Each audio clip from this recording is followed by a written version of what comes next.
हजारों करोड़ रुपए का एक विमान जिसने सालों तक आसमान पर राज किया। लेकिन एक दिन उसकी आखिरी उड़ान होती है।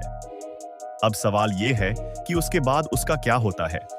क्या उसे काटकर कबाड़ में बेच दिया जाता है, या फिर उसके अंदर छिपी दौलत से दोबारा अरबों रुपए का कारोबार खड़ा किया जाता है। सच्चाई इतनी दिलचस्प है कि दुनिया की सबसे बड़ी एयरलाइंस भी किसी पुराने विमान को कभी बेकार नहीं मानती। आखिर ऐसा क्यों, आइए जानते हैं। जब किसी विमान की आखिरी उड़ान पूरी होती है, तब उसकी कहानी खत्म नहीं होती, बल्कि यहीं से उसकी दूसरी जिंदगी शुरू होती है। दुनिया भर में हर साल लगभग 400 से 500 कमर्शियल विमान रिटायर होते हैं, लेकिन इनमें से ज्यादातर सीधे कबाड़ में नहीं जाते। आज एयरक्राफ्ट रिसाइकलिंग एक मल्टी बिलियन डॉलर इंडस्ट्री बन चुकी है। विशेषज्ञों के मुताबिक एक आधुनिक विमान का लगभग 85 से 90% हिस्सा दोबारा इस्तेमाल किया जा सकता है। यही वजह है कि एयरलाइंस और रिसाइकलिंग कंपनियां किसी भी विमान को सीधे नष्ट नहीं करती। सबसे पहले उसे खास स्टोरेज फैसिलिटी में ले जाया जाता है, जहां इंजीनियर तय करते हैं कि कौन सा हिस्सा दोबारा उड़ान भरेगा, कौन सा किसी नई मशीन का हिस्सा बनेगा और कौन सा पिघलकर नई धातु में बदल जाएगा। लेकिन एक विमान को काट देना उतना आसान नहीं है जितना बाहर से लगता है। असली चुनौती उसके विशाल आकार की नहीं, बल्कि उसके अंदर छिपे खतरों की होती है। एक कमर्शियल विमान के अंदर हजारों litre jet fuel, high pressure hydraulic system, बैटरियां, ऑक्सीजन सिस्टम और लाखों छोटे बड़े इलेक्ट्रॉनिक पार्ट्स मौजूद होते हैं। अगर इन्हें बिना सही प्रक्रिया अपनाए काटना शुरू कर दिया जाए, तो सिर्फ एक छोटी सी चिंगारी भी करोड़ों रुपए के नुकसान और एक बड़े हादसे की वजह बन सकती है। यही कारण है कि किसी भी विमान को काटने से पहले इंजीनियर कई घंटों तक सिर्फ उसे पूरी तरह सुरक्षित बनाने का काम करते हैं। सबसे पहले विमान की मुख्य बिजली और बैकअप पावर सिस्टम को पूरी तरह बंद किया जाता है, ताकि कहीं भी बिजली का प्रवाह बाकी न रहे। इसके बाद विशेष मशीनों की मदद से जेट फ्यूल, हाइड्रोलिक ऑयल और दूसरे सभी खतरनाक तरल पदार्थ सुरक्षित टैंकों में निकाल लिए जाते हैं। जब यह पूरा काम खत्म हो जाता है, तभी इंजीनियर विमान के हर हिस्से की बारीकी से जांच शुरू करते हैं। वे तय करते हैं कि कौन सा पार्ट दोबारा इस्तेमाल किया जा सकता है, कौन सा मरम्मत के बाद फिर उड़ान भर सकता है और कौन सा केवल धातु के रूप में रिसाइकलिंग के लिए भेजा जाएगा। दिलचस्प बात यह है कि कई बार सिर्फ दोनों इंजन ही पूरे पुराने विमान की सबसे बड़ी संपत्ति साबित होते हैं और उनकी कीमत करोड़ों रुपए तक पहुंच जाती है। और यह सुनकर आप चौंक जाएंगे, एक बोइंग 747 के सिर्फ दोनों इंजनों की कीमत मिलाकर 50 से 60 करोड़ रुपए तक हो सकती है। यानी आधा पुराना विमान सिर्फ इंजन बेचने से ही वापस आ जाता है। यही वजह है कि जब कोई एयरलाइन किसी पुराने विमान को रिटायर करती है, तो सबसे पहले उसके इंजन को बेहद सावधानी से निकाला जाता है, जैसे कोई सोने की ईंट को तिजोरी से निकाल रहा हो। इसके बाद शुरू होता है वह ऑपरेशन जिसे देखकर पहली बार में यकीन करना मुश्किल हो जाता है। सबसे पहले विमान के दोनों इंजन विशाल क्रेनों की मदद से निकाले जाते हैं। इनका वजन कई टन तक होता है, इसलिए पूरी प्रक्रिया मिलीमीटर की सटीकता के साथ पूरी की जाती है। फिर landing gear, flight computer, navigation system, avionics और दूसरे महंगे उपकरण सावधानी से अलग किए जाते हैं। हर पार्ट को एक खास पहचान नंबर दिया जाता है, ताकि भविष्य में जरूरत पड़ने पर उसे आसानी से ट्रैक किया जा सके।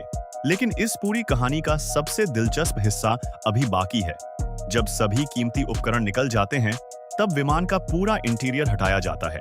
सीटें, वायरिंग, ओवरहेड बिन, इंसुलेशन और अंदर लगे पैनल एक एक करके निकाल दिए जाते हैं। कुछ ही घंटों पहले तक जो विमान हजारों यात्रियों को लेकर आसमान में उड़ रहा था, अब उसके अंदर सिर्फ धातु का विशाल ढांचा बचता है। इसके बाद भारी भरकम हाइड्रोलिक मशीनें अपना काम शुरू करती हैं। उनके स्टील ब्लेड धीरे धीरे विमान के पंख, पूंछ और फ्यूजलाज को बड़े बड़े टुकड़ों में काटते हैं। देखते ही देखते आसमान का राजा कुछ ही समय में धातु के ढेर में बदल जाता है।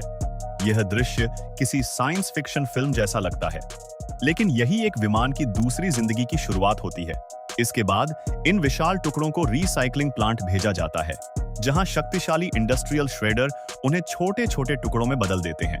फिर हाई पावर मैग्नेट स्टील को अलग करते हैं, जबकि ईडी करंट सिस्टम एल्यूमिनियम को बाकी धातुओं से अलग कर देता है। कॉपर, टाइटेनियम और दूसरी कीमती धातुओं की पहचान अत्याधुनिक सेंसर करते हैं।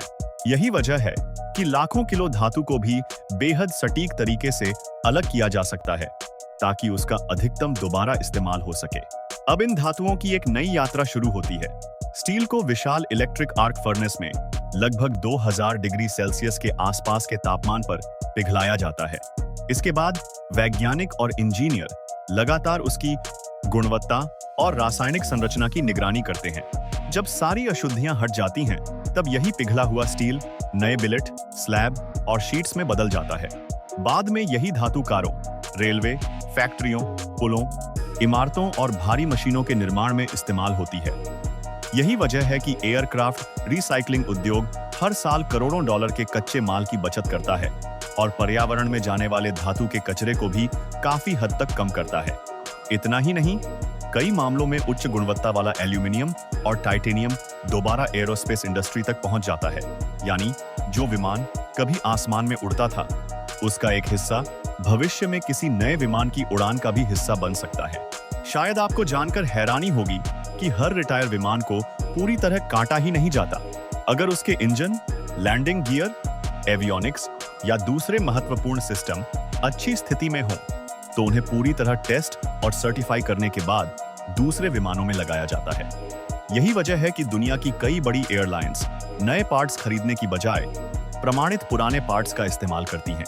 इससे उनकी लागत भी कम होती है और नए संसाधनों की जरूरत भी घट जाती है। हालांकि सुरक्षा के मामले में कोई समझौता नहीं किया जाता। हर पार्ट कई स्तर की जांच और सख्त अंतरराष्ट्रीय मानकों से गुजरता है। यानी जिस विमान में आप सफर कर रहे हों, संभव है कि उसका कोई हिस्सा पहले किसी दूसरे विमान में अपनी सेवाएं दे चुका हो। यही आधुनिक एविएशन इंडस्ट्री की सबसे दिलचस्प और कम चर्चित सच्चाइयों में से एक है। आने वाले वर्षों में यह उद्योग और भी तेजी से बढ़ने वाला है। विमानन विशेषज्ञों का अनुमान है कि अगले 2 दशकों में दुनिया भर में हजारों नए विमान सेवा में शामिल होंगे, लेकिन उनके साथ हजारों पुराने विमान भी रिटायर होंगे।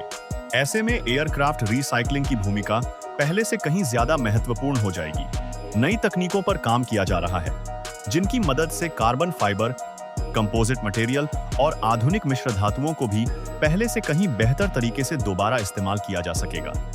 भारत में भी तेजी से बढ़ती एविएशन इंडस्ट्री को देखते हुए आने वाले समय में इस क्षेत्र में बड़े निवेश और नई रिसाइकलिंग सुविधाओं की जरूरत बढ़ सकती है। यानी भविष्य सिर्फ ज्यादा विमान बनाने का नहीं होगा, बल्कि उन्हें जिम्मेदारी के साथ दोबारा इस्तेमाल करने का भी होगा। तो अगली बार जब आप आसमान में उड़ता हुआ कोई विशाल विमान देखें, तो सिर्फ उसकी उड़ान मत देखिए, क्योंकि उसकी असली कहानी तब खत्म नहीं होती जब वह आखिरी बार जमीन पर उतरता है। उसके बाद शुरू होती है उसकी दूसरी जिंदगी। उसे सावधानी से खोला जाता है, उसके सबसे कीमती हिस्सों को बचाया जाता है, धातुओं को अलग किया जाता है और फिर उन्हें नई मशीनों, नई कारों, नई इमारतों और कभी-कभी नए विमानों का हिस्सा बना दिया जाता है। यही वजह है कि एक विमान कभी सच में खत्म नहीं होता। वह सिर्फ अपना रूप बदलता है और दुनिया को फिर से कुछ नया देने के लिए तैयार हो जाता है। शायद अगली बार जब आप किसी नई कार, किसी पुल या किसी विमान को देखें, तो उसके अंदर कहीं ना कहीं किसी पुराने विमान का एक छोटा सा हिस्सा आज भी अपनी नई कहानी लिख रहा हो। दुनिया की सबसे बड़ी मशीनों के पीछे छिपी कहानियां अक्सर हमारी सोच से कहीं ज्यादा दिलचस्प होती हैं। एक विमान की यह यात्रा भी यही साबित करती है कि तकनीक सिर्फ नई चीजें बनाने के लिए नहीं, बल्कि पुरानी चीजों को नई जिंदगी देने के लिए भी काम करती है। अगर आपको ऐसी अनदेखी और हैरान कर देने वाली इंडस्ट्रियल, मिलिट्री और टेक्नोलॉजी से जुड़ी कहानियां पसंद हैं, तो चैनल को अभी सब्सक्राइब करें।